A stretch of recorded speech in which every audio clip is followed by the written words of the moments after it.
Hello everyone, welcome to beginners bank. तो जैसा मैंने आप सभी से कहा था कि यूपी पीसीएस और आरओ एआरओ की प्रिपरेशन हम अपने चैनल पर कराएंगे, जिसमें हम सबसे पहले पॉलिटी को स्टार्ट कर रहे हैं। और हमने आपसे ये भी बताया था स्ट्रैटेजी वाले वीडियो में कि जो भी ये सीरीज़ चलेगी इसमें 5-5 वीडियो की सीरीज़ होगी, यानी कि एक सब्जेक्ट के 5 वीडियो आपको मिलेंगे और 5 ही वीडियो में हम उस सब्जेक्ट को पूरा का पूरा कवर करेंगे।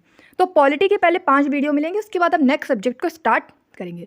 तो चलिए पहला ये वीडियो हम देख लेते हैं। पॉलिटी का मोस्ट इम्पॉर्टेंट है और इसमें बहुत से ऐसे पॉइंट्स होंगे जो शायद आपने कहीं से ना पढ़े हों।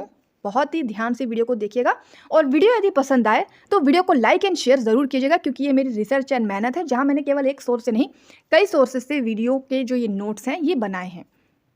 तो चलिए शुरू करते हैं। पॉलिटी में जब हम सबसे पहले देखते हैं तो देखते हैं संविधान का निर्माण, यानी मेकिंग ऑफ कॉन्स्टिट्यूशन। तो भारत का संविधान पढ़ने से पहले हम देख लेते हैं कि जब संविधान वर्ड आया तो ये कहाँ से आया, यानी कि विश्व में सर्वप्रथम संविधान सभा की जो मांग की गई वो कहाँ से की गई। फर्स्ट कॉन्स्टिट्यूशनल असेंबली की डिमांड कहाँ पे की गई, तो ये की गई अमेरिका में। अमेरिका में की गई कब? 1787 यानी 1787 में। और अमेरिका में कहाँ की गई, तो अमेरिका में की गई फिलाडेल्फिया में। अब ये तो हो गई कि संविधान सभा की मांग सबसे पहले अमेरिका में की गई थी, लेकिन सबसे पहले संविधान सभा का विचार यानी कि थॉट कहाँ से आया? First introduce thought of constitution assembly, ये कहाँ से आया? तो ये आया इंग्लैंड से। और इंग्लैंड में किसके पास ये विचार आया था? यानी कोई व्यक्ति होगा उसके पास ये विचार आया होगा, तो उस व्यक्ति का नाम आपको पता होना चाहिए। उस व्यक्ति का नाम है हेनरी मैन। तो ये हिंदी और इंग्लिश दोनों में नोट्स होंगे, तो आपको कोई प्रॉब्लम नहीं होगी, चाहे जिस भी मीडियम से कर रहे हो, और समझने में तो कोई प्रॉब्लम नहीं होगी, क्योंकि आप खुद देखेंगे कि मेरा समझाने का क्या तरीका है। चलिए अब नेक्स्ट हम देखते हैं भारत की संविधान सभा। अब विश्व की तो हमने देख ली, अब हम भारत की अगर बात करें तो भारत में संविधान सभा की मांग सबसे पहले की गई 1895 में। और 1895 में किसने की थी? बाल गंगाधर तिलक ने। बाल गंगाधर तिलक ने इसकी मांग की थी संविधान सभा की। और ये कहाँ से की थी, मतलब किस तरीके से की थी? तो बाल गंगाधर तिलक का जो स्वराज विधेयक आया था, सेल्फ डिक्लेरेशन आया था, उसी के थ्रू इन्होंने संविधान सभा की मांग की थी। और बाल गंगाधर तिलक के बाद 1922 यानी 1922 में महात्मा गांधी ने यंग इंडिया के माध्यम से संविधान सभा की मांग की। महात्मा गांधी ने यंग इंडिया के माध्यम से भारत की संविधान सभा की मांग की। तो ये तो फैक्ट्स हो गए इंपॉर्टेंट, लेकिन जो एग्जाम में मोस्ट ऑफ द एग्जामिनेशन में एक फैक्ट पूछा जाता है कि भारत की संविधान सभा की औपचारिक मांग, औपचारिक यानी ऑफिशियल डिमांड किसने की? तो ऑफिशियल डिमांड की 1934 में एम.एन. रॉय ने। एम.एन. रॉय ने भारत की संविधान सभा की मांग की थी 1934 में, और इसे ही औपचारिक मांग यानी कि ऑफिशियल डिमांड बोला जाता है। तो ये बहुत ही इंपॉर्टेंट पॉइंट से ध्यान रखिएगा। और इन्हीं एम.एन. रॉय की औपचारिक मांग को कांग्रेस की कार्यकारिणी समिति यानी वर्किंग कमेटी ऑफ कांग्रेस ने डिमांड में लिया। और 1934 में जवाहरलाल नेहरू ने भी संविधान सभा की मांग की, लेकिन जो ये मांग थी ये अनऑफिशियल डिमांड थी, अनौपचारिक मांग थी। तो क्या आपको ध्यान रखना है कि कांग्रेस की कार्यकारिणी समिति ने अनौपचारिक रूप से संविधान सभा की मांग की थी 1933 में, लेकिन रेफरेंस किसका लिया था? एम.एन. रॉय का। और उसी के बाद एम.एन. रॉय ने औपचारिक मांग की थी 1934 में संविधान सभा की। अगर आपको यहाँ तक सब समझ में आ रहा है, पसंद आ रहा है, तो वीडियो को लाइक एंड शेयर ज़रूर कीजिए। चलिए नेक्स्ट हम देखते हैं कि संविधान सभा का गठन कैसे हुआ, यानी कि फॉर्मेशन ऑफ कॉन्स्टिट्यूएंट असेंबली। देखिए, जब संविधान सभा का गठन हो रहा था तो निर्वाचन के थ्रू हुआ होगा। तो उस समय जो निर्वाचन हुआ वो कैसा था? अप्रत्यक्ष निर्वाचन था, यानी कि इनडायरेक्ट इलेक्शन था। 10 लाख पर एक सीट थी, 1 सीट ऑन 10 लाख सीट्स, और 389 टोटल सीट थी, 389 टोटल सीट थी। अब इन 389 टोटल सीट को डिवाइड किस प्रकार किया गया, यानी बांटा किस प्रकार किया? तो ध्यान देंगे आप कि ब्रिटिश सीट को 299 सीटें दी गई, ब्रिटिश को 299 सीटें दी गई। अब जाहिर सी बात है, एकदम से भारत आज़ाद हुआ, भी तुरंत ही आज़ाद हुआ है, तो ब्रिटिश का तो बोलबाला ज़्यादा ही होगा, तो ऐसे टाइम पे उन्हें ज़्यादा सीटें मिलेंगी। लेकिन बाकी जो प्रोविंशियल स्टेट थे, यानी जो राजा रजवाड़े वाले स्टेट थे, उन्हें भी 93 सीटें यहाँ पर दी गई। लेकिन ध्यान देने वाली बात यह है कि कुछ कमिश्नरीज थी, जिन्हें कि आप ABCD के नाम से ध्यान रख सकते हैं, वो 4 कमिश्नरी थी, तो उनको 4 सीटें दी गई, तो टोटल कितनी हो गई? 296 सीटें। और ये जो 296 सीटें थी, ये इलेक्टेड सीटें थी, यानी कि ये निर्वाचित सीटें थी। और जो ये राजा रजवाड़े वाली सीटें थी, 93 सीटें, ये नॉमिनेटेड थी, यानी कि मनोनीत सीटें थी। तो ये आपको बहुत अच्छे से समझना है। अब हम ध्यान देंगे कि संविधान सभा का जब चुनाव हुआ तो किस प्रकार हुआ, कॉन्स्टिट्यूट असेंबली का इलेक्शन। तो अप्रत्यक्ष चुनाव हुआ, इनडायरेक्ट इलेक्शन हुआ, ये तो अभी हमने देख लिया। लेकिन इनडायरेक्ट में भी किस प्रकार का, ये क्वेश्चन बहुत एग्जाम में पूछा जाता है। तो इनडायरेक्ट में हुआ एकल संक्रमणी मत प्रणाली के द्वारा, सिंगल ट्रांसफरेबल वोट सिस्टम के द्वारा ये चुनाव हुआ। तो ये ध्यान रखना है, ये क्वेश्चन अक्सर PCS वाला एग्जाम में पूछा जाता है। अब परिणाम, यानी कि हम रिजल्ट की अगर बात करें, तो 296 सीटों में से सबसे ज़्यादा सीटें किसको मिली? कांग्रेस को। क्योंकि आप जानते हैं कि जब भारत आज़ाद हुआ था तो सबसे ज़्यादा जो वर्चस्व था वो था कांग्रेस का, यानी कांग्रेस एक बहुत बड़ी पार्टी थी। तो जब इतनी बड़ी पार्टी थी तो उसके पास ज़्यादा सीट्स भी होंगी, ज़्यादा वोट्स भी होंगे, तो उसको कितनी ज़्यादा मिली? 296 में से 208 सीटें तो कांग्रेस को ही मिल गई, और बची 73 सीटें मुस्लिम लीग को मिली। तो अब जब इतनी सारी सीटें कांग्रेस को मिल गई, तो एक इम्पॉर्टेंट स्टेटमेंट आता है ग्रेनविल ऑस्ट्रिच का। ग्रेनविल ऑस्ट्रिच ने स्टेटमेंट कहा कि कांग्रेस ही संविधान सभा थी और संविधान सभा ही कांग्रेस थी। ये स्टेटमेंट वाले क्वेश्चन आजकल UP PCS, BPSC, यानी कि कोई भी स्टेट PCS हो गया, या फिर UPSC में बहुत ज़्यादा पूछा जाता है, इसलिए मैंने इसको यहाँ पे रखा है। और एक कनेक्ट करता हुआ क्वेश्चन है कि किसने कहा था कि कांग्रेस ही संविधान सभा थी और संविधान सभा ही कांग्रेस थी? तो ये कहा था ग्रेनविल ऑस्ट्रिच ने। चलिए अब हम देख लेंगे कि 208 सीटें तो कांग्रेस को मिली, 73 सीटें मुस्लिम लीग को मिली, लेकिन अब भी 389 सीटें नहीं होती हैं, तो बची कितनी सीटें? बची 15 सीटें। तो ये जो 15 सीटें हैं, इस पे कौन बैठा था, यानी कौन इससे चुनाव लड़ रहा था? तो 7 पार्टियां थीं जिसने इन 15 सीटों पर चुनाव लड़ा, और ये सातों पार्टियां निर्दलीय पार्टियां थीं। निर्दलीय का मतलब सिर्फ सिंपल होता है कि ये अकेले अकेले चुनाव लड़ रही थी। तो इनमें से सबका नाम आपको पता होना चाहिए।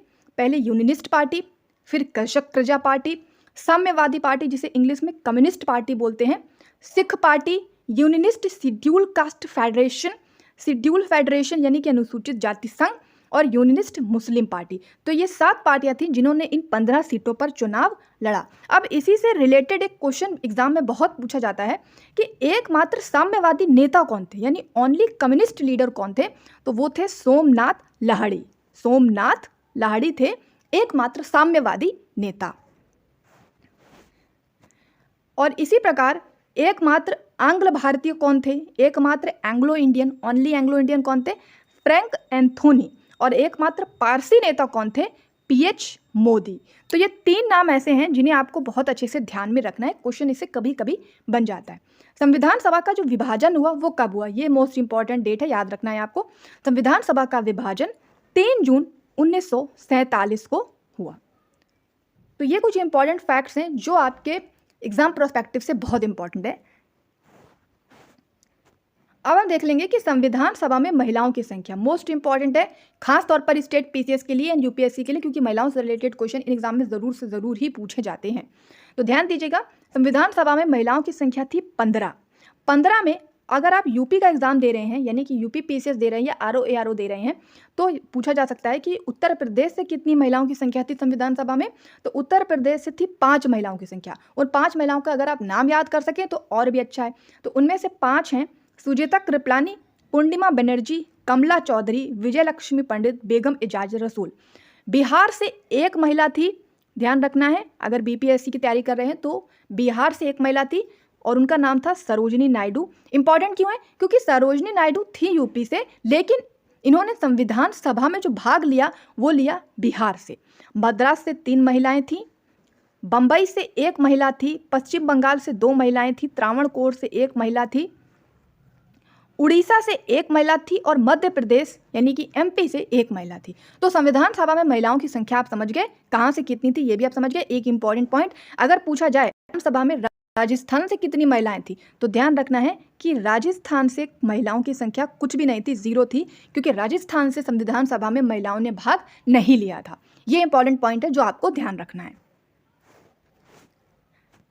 अब इसी से रिलेटेड कुछ इंपॉर्टेंट क्वेश्चन बन जाते हैं महिलाओं से रिलेटेड, कि एकमात्र मुस्लिम महिला कौन थी जिन्होंने संविधान सभा में भाग लिया। तो एकमात्र मुस्लिम महिला थी बेगम इजाज रसूल। ये कहाँ से थी? यूपी से।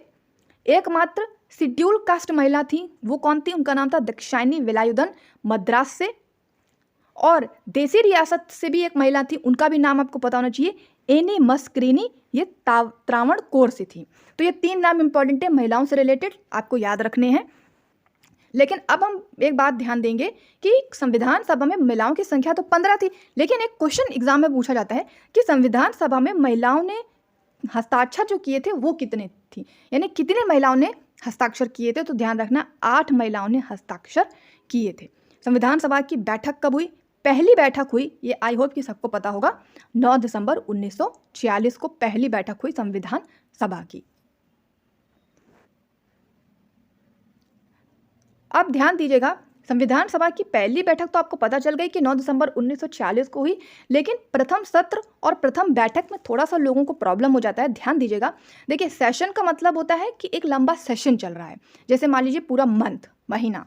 और बैठक का मतलब होता है कि वो एक दिन की बैठक, फिर दूसरे दिन की बैठक, फिर तीसरे दिन की बैठक, इस प्रकार।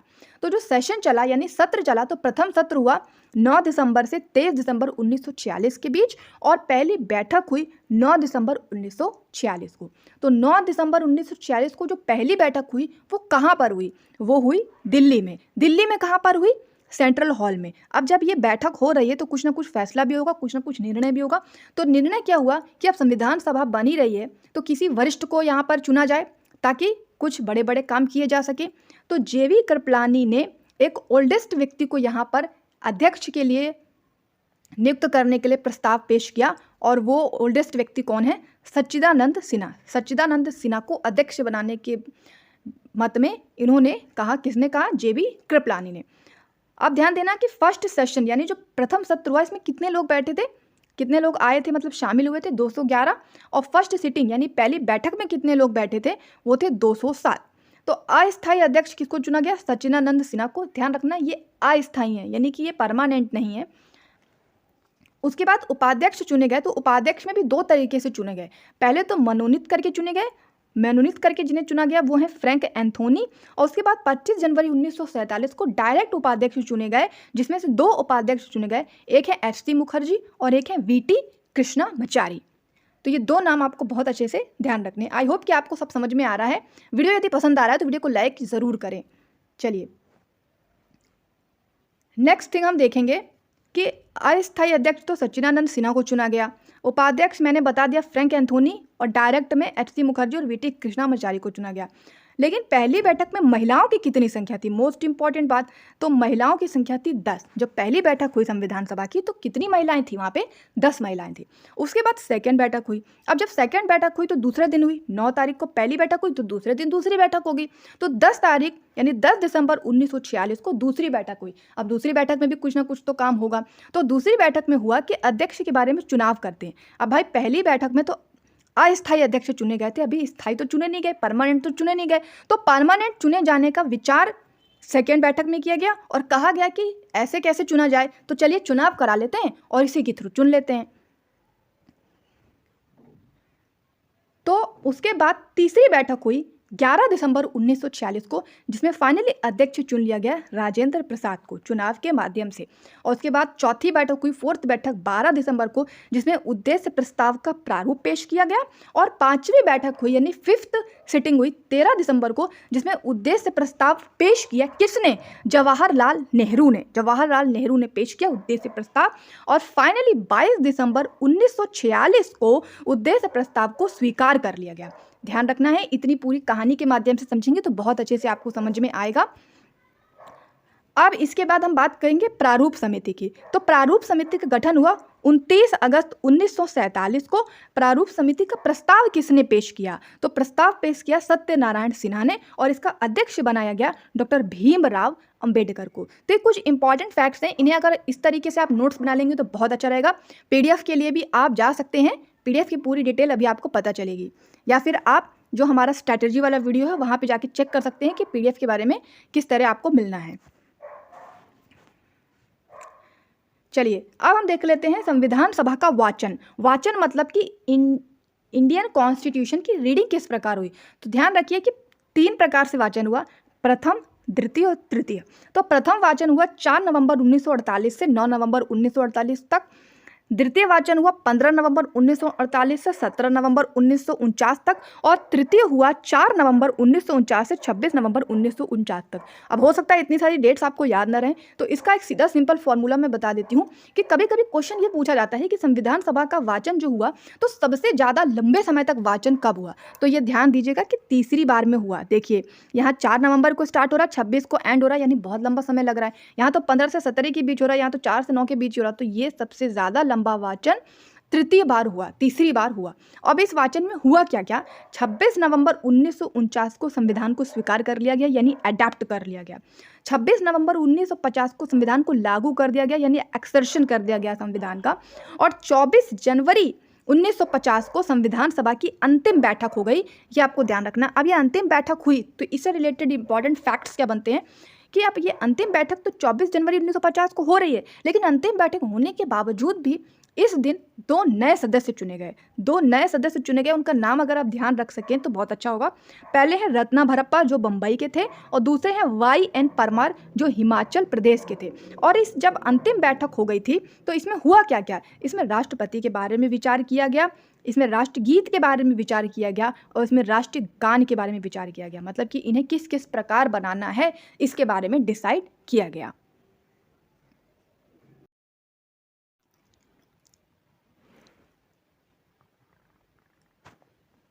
अब हम देख लेते हैं कुछ इंपॉर्टेंट समितियां और उसके अध्यक्ष जिसे रिलेटेड एग्जाम में क्वेश्चन बनते हैं। ध्यान दीजिएगा, जब भी संघ कहीं पे आ जाए, संघ शक्ति समिति, तो उसके अध्यक्ष हमेशा जवाहरलाल नेहरू होंगे। जैसे संघ शक्ति समिति के अध्यक्ष जवाहरलाल नेहरू, संघीय संविधान समिति के अध्यक्ष जवाहरलाल नेहरू, दोनों में संघ आ गया तो जवाहरलाल नेहरू। अगर प्रांत आ जाए यानी प्रांतीय संविधान समिति तो उसके अध्यक्ष होंगे सरदार वल्लभ भाई पटेल। प्रारूप समिति के अध्यक्ष होंगे डॉक्टर भीमराव अंबेडकर और मूल अधिकारों एवं अल्पसंख्यकों संबंधी समिति के अध्यक्ष होंगे सरदार वल्लभ भाई पटेल। एक इंपॉर्टेंट क्वेश्चन जो यूपी पीसीएस में प्रीवियस ईयर में पूछा जा चुका है, मूल अधिकार उप समिति के अध्यक्ष कौन थे? JB कृपलानी। अब इसके बाद कुछ और अध्यक्ष देख लेंगे। अल्पसंख्यक उप समिति के अध्यक्ष HC मुखर्जी, प्रक्रिया नियम समिति के अध्यक्ष डॉक्टर राजेंद्र प्रसाद, संचालन समिति के अध्यक्ष डॉक्टर राजेंद्र प्रसाद, राज्यों के लिए समिति जवाहरलाल नेहरू और कार्य संचालन समिति GV मावलंकर। तो ये कुछ इंपॉर्टेंट समितियों के अध्यक्ष हैं जिन्हें आपको अच्छे से तैयार करना है। 1 से 2 बार इन्हें पढ़ेंगे तो आपको खुद ब खुद ये याद हो जाएंगे। अब देखते हैं most important thing, preamble. Preamble यानी संविधान में एक प्रकार का इंडेक्स। जैसे किताबों में इंडेक्स होता है वैसे ही संविधान में इंडेक्स। तो अब ये इंडेक्स है तो इससे रिलेटेड कुछ लोगों ने इसके बारे में कुछ इंपॉर्टेंट बातें कही हैं जो आपको अच्छे से पता होनी चाहिए, क्योंकि ये बहुत ज़्यादा क्वेश्चन आजकल स्टेट PCS खास तौर पर एग्जामों में और UPSC में भी पूछा जा रहा है। तो प्रस्तावना राजनीतिक जन्मपत्री है, ये किसने कहा? KM मुंशी ने। प्रस्तावना संविधान की आत्मा है, ये किसने कहा? ठाकुरदास भार्गव ने। और प्रस्तावना संविधान का परिचय पत्र है, ये किसने कहा? NA पालकीवाला ने। ये क्वेश्चन कई बार पूछा जा चुका है प्रीवियस ईयर में। अब चूंकि प्रस्तावना आई तो बट प्रस्तावना आई कहाँ से? तो जैसे हमने देखा था कि संविधान सभा कहाँ से आई? अमेरिका से। उसी प्रकार प्रस्तावना का जो विचार आया सबसे पहले वो आया अमेरिका से। इसके बाद प्रस्तावना का आधार क्या है? तो प्रस्तावना का आधार है उद्देश्य प्रस्ताव, ऑब्जेक्टिव रेजोल्यूशन। और प्रस्तावना की भाषा कहाँ से आई? ऑस्ट्रेलिया से। तो आप 3 बातें ध्यान रखेंगे, विचार तो अमेरिका से आया है लेकिन भाषा ऑस्ट्रेलिया से आई है। और आधार कहाँ का है? उद्देश्य प्रस्ताव का ये आधार है प्रस्तावना। मतलब प्रस्तावना का बेस क्या है? तो वो बेस है उद्देश्य प्रस्ताव, ऑब्जेक्टिव रेजोल्यूशन। अब यहाँ पर हम प्रस्तावना को बहुत अच्छे से समझेंगे। इस छोटे से स्लाइड में मैंने प्रस्तावना को पूरा समेट दिया है, बहुत अच्छे से समझने की कोशिश कीजिएगा। और खुद अगर आप चाहें, यदि आप पीडीएफ ना ले रहे हों तो इस प्रकार आप नोट्स बना लें, आपके लिए बहुत बेनिफिशियल होगा। जब भी हम प्रस्तावना पढ़ते हैं तो उसमें क्या आता है, हम भारत के लोग, यानी कि we the people of India. प्रस्तावना यहीं से शुरू होती है। अब इसमें इंपॉर्टेंट क्या है, इसमें 5 वर्ड बहुत इंपॉर्टेंट है। वो 5 वर्ड कौन से हैं, sovereign, socialist, secular, democratic, Republic. Hindi में देखेंगे, सॉवरन मतलब संप्रभु, सोशलिस्ट मतलब समाजवादी, सेकुलर मतलब पंथ निरपेक्ष, डेमोक्रेटिक मतलब लोकतांत्रिक, और रिपब्लिक मतलब गणराज्य। मतलब अभी समझ में नहीं आया होगा। चलिए देखिए, संप्रभु का मतलब होता है समान रूप से, संप्रभु यानी एक समान, एक जैसा। समाजवादी मतलब सारे समाज को लेकर चलने वाला, सारे समाज यानी पूरा भारत के जो लोग हैं सबको एक साथ लेकर चले। सेकुलर मतलब पंथ निरपेक्ष, पंथ निरपेक्ष का मतलब किसी प्रकार का भेदभाव नहीं, कोई भी पंथ हो, कोई भी धर्म हो, कोई भी भाषा हो, कुछ भी हो, उनकी उपेक्षा नहीं की जानी चाहिए, उन्हें एक जैसा ही समझना चाहिए। लोकतांत्रिक, जो राज्य, जो भारत का देश बनेगा हमारा, वो लोकतांत्रिक होगा, यानी डेमोक्रेटिक। लोकतांत्रिक का मतलब कि हम भारत के लोग इसे चुनेंगे। जैसे कि लोकतांत्रिक का मतलब क्या है कि भारत के लोग ही भारत का प्रधानमंत्री चुनते हैं। क्यों? कि भारत को चलाएगा कौन, सारे डिसीजन कौन लेता है, प्रधानमंत्री। तो उसको चलाने का डिसीजन हम किसको देने वाले हैं, ये भारत के लोग, लोकतांत्रिक यानी लोकतंत्र पे निर्भर करता है। तभी हम वोट देते हैं और एक व्यक्ति को चुनते हैं जो कि प्रधानमंत्री बनता है और भारत को, पूरे देश को चलाता है। और गणराज्य यानी रिपब्लिक, यानी कि बहुत सारे गण मिलकर एक राज्य बनाएंगे, कई गण होंगे इसमें। जैसे आप देखते होंगे हिमाचल प्रदेश में अलग प्रकार का लोग होंगे, हर मतलब स्टेट में अलग होंगे, तो कई गण मिलकर एक राज्य बनाएंगे, दैट्स कॉल्ड रिपब्लिक। अब ये 5 चीज़ें डिफाइन क्या क्या करती है प्रस्तावना में, क्यों है ये डिफाइन करती हैं न्याय को। किस प्रकार का न्याय, जो सामाजिक हो, सोशल हो, आर्थिक हो, इकोनॉमिक हो, राजनीतिक हो, पॉलिटिकल हो, यानी कि सबको न्याय मिलना चाहिए, किसी भी प्रकार का न्याय हो सबको मिलना चाहिए। सबको स्वतंत्रता मिलनी चाहिए, लिबर्टी मिलना चाहिए। किस प्रकार की स्वतंत्रता, विचारों की स्वतंत्रता, थॉट की लिबर्टी, अभिव्यक्ति की स्वतंत्रता, एक्सप्रेशन की लिबर्टी, विश्वास की स्वतंत्रता, बिलीफ की स्वतंत्रता, धर्म, कोई भी धर्म अपनाना चाहे यानी फेथ की लिबर्टी, उपासना, हमें किसी की भी उपासना करनी हो, हमारे ऊपर कोई पाबंदी नहीं होनी चाहिए, यानी वर्शिप की स्वतंत्रता। और तीसरा ये डिफाइन करता है समानता यानी क्वालिटी को। किस प्रकार की क्वालिटी, प्रतिष्ठा, यानी सबकी प्रतिष्ठा का हमें ध्यान रखना है, स्टेटस का सबका ध्यान रखना है। ये नहीं कि कोई बड़ा है कोई छोटा है, हमें उसको डिस्क्रिमिनेट करना है, ऐसा नहीं करना है।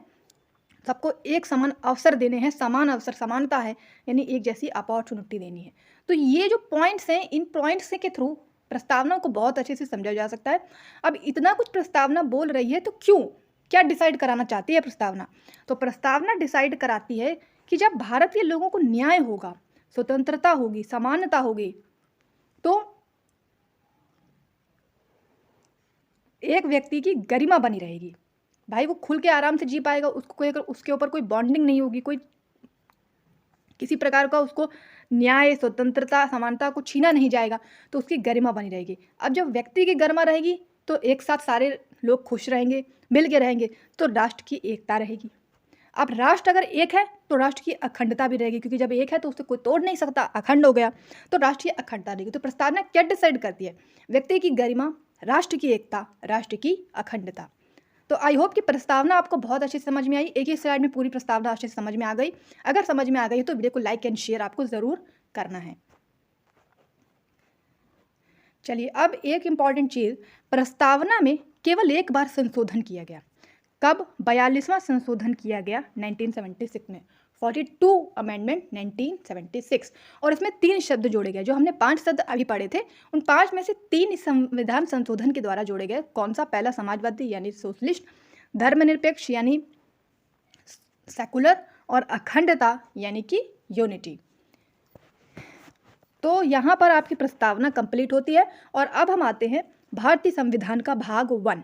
देखिए कई प्रकार के भाग हैं, लेकिन भाग 1 में अलग टाइप है। जैसे आप समझ लीजिए एक चैप्टर है और उसके 4 टाइप हैं। तो भाग 1 में 4 टाइप कौन से हैं? 4 अनुच्छेद। पॉलिटी यानी राजनीति में टाइप को आप अनुच्छेद समझ सकते हैं, अनुच्छेद इंग्लिश में बोलते हैं आर्टिकल। तो भारतीय संविधान के भाग 1 कहता है संघ और उसके राज्य क्षेत्र के बारे में। संघ और उसके राज्य क्षेत्र का वर्णन करता है भारतीय संविधान का भाग 1, और भाग 1 में आते हैं अनुच्छेद 1 से 4 तक। तो पहला अनुच्छेद यानी पहला आर्टिकल क्या कहता है? कहता है कि राज्यों का संघ है भारत, यूनियन ऑफ स्टेट है। अब ये यूनियन ऑफ स्टेट में बहुत ज़्यादा कन्फ्यूज़न है, खास तौर पर जो बच्चे यूपीएससी को प्रिपेयर कर रहे हो उनके लिए। अब ध्यान दीजिएगा, 3 ऐसे वर्ड हैं जो बहुत कन्फ्यूज़ करते हैं। एक है कॉन्फेडरेशन यानी अधिसंघ, फिर है यूनियन यानी संघ, फिर है फेडरेशन यानी कि परिसंघ। कॉन्फेडरेशन का मतलब होता है अधिसंघ, जहाँ पर राज्य अधिक शक्तिशाली होता है संघ की अपेक्षा। जैसे कि यूएसएसआर एक बहुत ही विकसित देश, लेकिन उसके जो राज्य थे वो अधिक शक्तिशाली थे, और वो राज्य अलग अलग अपना सब बना लिए उन्होंने, यानी अपना अपना उन्होंने देख लिया, और मिल के जो एक साथ वो रह रहे थे उसे उन्होंने तोड़ दिया। इसीलिए यूएसएसआर कई खंडों में टूट गया। तो ये जो टूटना है ये क्यों हो पाया? अगर संघ की मजबूती होती तो नहीं टूटता, लेकिन मजबूती किसकी थी? राज्य की। तो जहाँ राज्य अधिक मजबूत होता है वहाँ पर संघ का निर्माण नहीं हो सकता, क्योंकि राज्य अपना अपना चलाएंगे तो वो एक साथ मिलकर कभी कर ही नहीं सकते। इसी को बोलते हैं कॉन्फेडरेशन, अधिसंघ। यूनियन यानी संघ, भारत राज्यों का संघ, अभी हमने देखा यूनियन स्टेट। तो यहाँ पे संघ अधिक शक्तिशाली है। संघ मतलब कि अगर कोई राज्य चाहे, उत्तर प्रदेश चाहे कि हमें नहीं रहना भारत के साथ, हम जा रहे हैं भारत के बाहर, तो ऐसा संभव नहीं है। क्यों? क्योंकि भारत राज्यों का संघ है, यानी बहुत सारे राज्य हो सकते हैं, बहुत सारी भाषाएं हो सकती हैं, बहुत सारे वस्त्र हो सकते हैं, बहुत सारी खान पान हो सकते हैं, लेकिन देश एक ही रहेगा, संघ एक ही रहेगा, वो है भारत, इंडिया। अब फेडरेशन की अगर हम बात करें तो फेडरेशन में संघ और राज्य बराबर होते हैं। एग्जाम्पल के तौर पर हम बात कर सकते हैं अमेरिका की। कैसे? अमेरिका में संघ है अमेरिका, क्योंकि हम जब अमेरिका का नाम लेते हैं क्या बोलते हैं? अमेरिका, या बोलते हैं the United states of America. तो यूनाइटेड स्टेट्स ऑफ अमेरिका क्यों बोलते हैं? इसलिए बोलते हैं क्योंकि कई सारे राज्य यूनाइट होकर मिल कर एक संघ बनाते हैं, जिसे हम अमेरिका, शॉर्ट में अमेरिका ही याद रखते हैं हमेशा। इसीलिए वहाँ पर संघ और राज्य की बराबरी है। राज्य भी अपना अपना चला रहे हैं, लेकिन उन्होंने डिसाइड कर रखा है कि हम अमेरिका से अलग नहीं होंगे, तो वहाँ पे संघ और राज्य दोनों बराबर बराबर चल रहे हैं। तो ये फेडरेशन का उदाहरण है। तो अमेरिका फेड यानी कि परिसंघ है। तो आई होप कि आपको कॉन्फेडरेशन, यूनियन एंड फेडरेशन में जो प्रॉब्लम था, जो कन्फ्यूज़न था, वो बिल्कुल आपका क्लियर हो गया होगा, और आपको यहाँ पर सब कुछ समझ में अच्छे से आ गया होगा। अब हम देखेंगे आर्टिकल नंबर 2। सेकेंड आर्टिकल बोलता है कि नए राज्यों का प्रवेश और स्थापना, admission and establishment of new state. देखिए, जैसे भारत का ये नक्शा है, यहाँ पे अच्छे से बन नहीं पाएगा, लेकिन मैं आपको शॉर्ट में समझा रही हूँ तो इसको थोड़ा सा समझिएगा। इस प्रकार भारत का एक नक्शा है। तो इसमें क्या है, जैसे कोई राज्य बाहर है, सिक्किम पहले बाहर था, बाहर मतलब भारत में नहीं था, भारत के अंदर नहीं था, भारत के बाहर था। लेकिन बाहर का कोई राज्य हम भारत के अंदर मिला लें, ये कैसे संभव है? ये आर्टिकल 2 से संभव है। आर्टिकल 2 इस बात की स्वतंत्रता देता है, संविधान का ये आर्टिकल है जो कहता है कि आप किसी बाहरी राज्य को अपने देश में मिला सकते हैं। लेकिन कैसे मिला सकते हैं? संशोधन के द्वारा मिलाया जाएगा। जैसे सिक्किम को मिलाया गया, तो सिक्किम को पहले 35वां संविधान संशोधन के तहत सह राज्य बनाया गया। सह राज्य का मतलब क्या है कि सिक्किम से कहा गया कि तुम आओ हमारे साथ भारत में रहो, तुम्हें अच्छा लगे तो रहना, नहीं अच्छा लगे तो चले जाना। तो उन्होंने कहा ठीक है हम रहते हैं। लेकिन जब सिक्किम भारत में आया, भारत के संग रहने लगा, तो उसने देखा भारत के लोग तो बहुत अच्छे हैं, बहुत मिलनसार हैं, बहुत कोऑपरेटिव हैं, इनके संग तो हमें कोई प्रॉब्लम नहीं है, बाहर रहेंगे तो पता नहीं क्या से क्या हो जाए। तो इन्होंने कहा नहीं, हम तो आपके साथ ही रहेंगे, हमें तो भारत के अंदर ही रहना है, तभी हम अच्छे से रहेंगे, सिक्योर्ड भी रहेंगे। तो उन्होंने कहा कि हमें भारत में मिला लो। मिलाने की बात जब आई तो 36वां संविधान संशोधन के तहत सिक्किम को पूर्ण राज्य बना लिया गया भारत में 1975 में। तो ये आर्टिकल 2 क्या कहता है कि किसी बाहर के राज्य को हम अपने देश में मिला सकते हैं। अब बारी आई आर्टिकल 3 की। तो अब आर्टिकल 3 क्या कहता है, जरा ध्यान दीजिएगा। आर्टिकल 3 कहता है कि भारत के आंतरिक सीमा में राज्यों का गठन, मतलब अब ये बाहर की बात नहीं हो रही, अब ये अंदर की बात हो रही। मान लीजिए ये भारत है और भारत में अंदर के राज्य, जैसे आपने सुना होगा कि यहाँ पे आंध्र प्रदेश था और इस आंध्र प्रदेश में पूरा आंध्र प्रदेश था, लेकिन इसी को थोड़ा छोटा पार्ट अलग करके तेलंगाना बना दिया गया। ऐसे यहाँ पर एक बड़ा सा उत्तर प्रदेश स्टेट रहा होता था, लेकिन इसको कहा नहीं तुम बहुत बड़े हो, तुमको छोटा करेंगे हम, तो ऊपर उत्तराखंड कर दिया और नीचे उत्तर प्रदेश कर दिया। तो यानी भारत के अपने राज्य में कोई चेंजमेंट किया जाए तो वो आर्टिकल 3 इसकी परमिशन देता है। तो आप क्या क्या कर सकते हो, किसी राज्य के नाम में बदलाव कर सकते हो, जैसे कई राज्यों के नामों में चेंज आपने देखा भी होगा, जैसे कि प्रयागराज का नाम अभी हाल में चेंज कर दिया गया, सॉरी इलाहाबाद का नाम चेंज कर दिया गया प्रयागराज। उसी प्रकार किसी राज्य के क्षेत्र को कम किया जा सकता है। अब जैसे आंध्र प्रदेश से जब तेलंगाना हटाए तो दोनों छोटे छोटे हो गए, उत्तर प्रदेश से जब उत्तराखंड अलग किया तो दोनों छोटे छोटे हो गए, वैसे और दो राज्यों को मिलाकर एक नया राज्य भी बनाया जा सकता है। तो ये सारी चीज़ें हो सकती है। तो ये कैसे हो सकती है, क्योंकि ये आर्टिकल 3 हमें परमिशन देता है। अब हम देखेंगे कि भारत में राज्यों का गठन होता कैसे है। तो भारत में राज्यों के पुनर्गठन के लिए एक आयोग बनाया गया, एस.के. धर आयोग 1948 में। अब ये एस.के. धर आयोग क्यों बोलते हैं, देखिए प्रयागराज में एक रिटायर्ड जज थे एस.के. धर, इनके नाम इन्होंने ही ये सारा सोचा है कि क्या कैसे करना है पुनर्गठन, कैसे राज्यों में नया राज्य लाया जाए, क्या किया जाए, किस प्रकार किया जाए। तो सब कुछ इन्होंने सोचा, तो दूसरे के नाम पे क्यों रखेंगे, अपने नाम पे रखेंगे। तो इसीलिए इसका नाम एस.के. धर आयोग कर दिया गया। और एस.के. धर आयोग ने कहा कि कोई भी राज्य भाषा या धर्म के आधार पर नहीं हो सकता है, यानी राज्यों का पुनर्गठन भाषा या धर्म के आधार पर नहीं किया जाएगा। अब इन्होंने तो कह दिया। उसके बाद एक और समिति आई, जेवीपी समिति। अब जेवीपी समिति क्यों बोलते हैं, जे मतलब जवाहरलाल नेहरू, वी मतलब वल्लभ भाई पटेल और पी मतलब पट्टाभी सीतारमैया। तो तीनों के नाम पर समिति बनी, क्योंकि तीनों लोगों ने ही इस समिति में अपना अपना बात कही थी। तो 1948 में इस जेवीपी समिति का गठन हुआ और 1949 में इन्होंने अपनी रिपोर्ट दी और रिपोर्ट में कहा कि भाई भाषा धर्म के आधार पर नहीं करना है, राज्यों का गठन तो प्रशासनिक आधार पर किया जाएगा। ऐसे तो बहुत सारी भाषाएं, बहुत सारे धर्म है, सब लोग कहेंगे अपना अपना बनाओ, तो ऐसे तो भारत एक जैसे कैसे रहेगा, मिक्स कैसे रहेगा। तो बस इसीलिए इन्होंने भी कहा। तो अब ये ऊपर वाले एस.के. धर भी कह रहे हैं कि भाई भाषा धर्म के आधार पर नहीं करना है, जेवीपी भी कह रहा है कि भाषा धर्म के आधार पर नहीं करना है। तो आगे क्या होगा, आगे की अगर हम बात करें तो अब इसके बाद एक व्यक्ति आए, पोट्टी श्री रामलल्लू। पोट्टी श्री रामलल्लू ये केरल के थे, केरल से ये आए आंध्र प्रदेश में। इन्होंने कहा नहीं, आपको भाषा के आधार पर ही राज्य बनाना होगा। भाई हम भी भारत की जनता है, हमारी भी बात मानो, ऐसा थोड़ी ना कि जो मर्जी आए आप करो। तो बस इन्होंने ये बात पे अड़ गए, इन्होंने कहा नहीं आपको ऐसा करना ही पड़ेगा। अब सरकार नहीं मान रही थी, तो इन्होंने 56 दिन की भूख हड़ताल की, यानी कि हंगर स्ट्राइक की। और 56 दिन की हंगर स्ट्राइक में 15 दिसंबर 1952 को इनकी डेथ हो गई। अब इतने दिन कोई भूखा रहेगा, कुछ भी खाए पिएगा नहीं, तो कैसे चलेगा। तो उसकी मृत्यु हो गई। अब मृत्यु जब हो गई तो लोग तो शांत नहीं रहेंगे, लोग तो बहुत ज़्यादा उग्र हो जाएंगे। कैसी सरकार है, अपनी मर्जी चला रही, कोई व्यक्ति मर भी जाए कोई फ़र्क नहीं पड़ता है, तो क्या ही अंतर है स्वतंत्र होने का या नहीं होने का।